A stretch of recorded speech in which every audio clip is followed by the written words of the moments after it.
Hi, I'm Natalie Zamuda, and this is 3-Minute Ad Age, your daily video news show.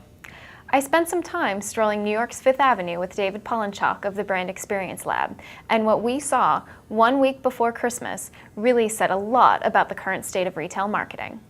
We saw a lot of sales going on Fifth Avenue. We sure did. What did you take away from what we saw? Well, it's interesting, and as we were talking when we were walking, we are so used to seeing sales now in this country that I think it's going to be very hard for retail to get themselves out of being for sale constantly.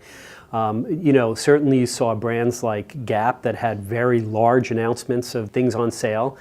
I thought the more interesting was, some of the more upscale brands with their almost you couldn't see them sale signs. I think we call them the blink and you miss them signs. Yeah. Very, very subtle, very nicely framed.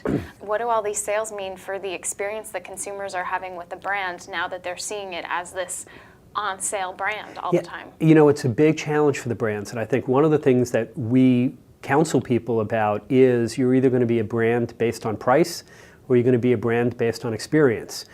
We didn't go in, but we met at the Apple store. No sale signs going on there, and that store is packed.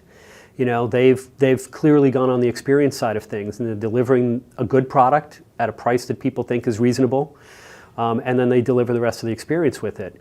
A lot of other brands are just getting caught in, I'm selling khakis, and can I sell khakis cheaper than the guy at the store next door who's selling khakis?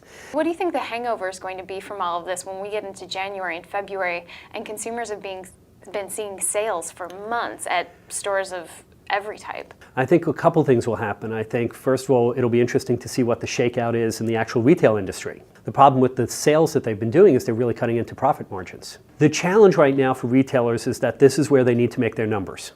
And this is where they're going to make revenue projections, for, their revenue numbers for the year and everything.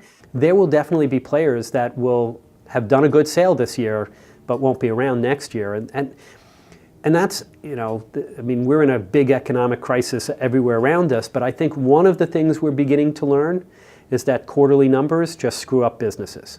And the more we're targeting for the short-term numbers, the more we're hurting companies in the long term. Traditionally, consumers have the headache in January, when we're getting all the bills. I think this year we're all going to have that big headache in January. David, thanks so much for being with us. I'm Natalie Zamuda with Advertising Age in New York.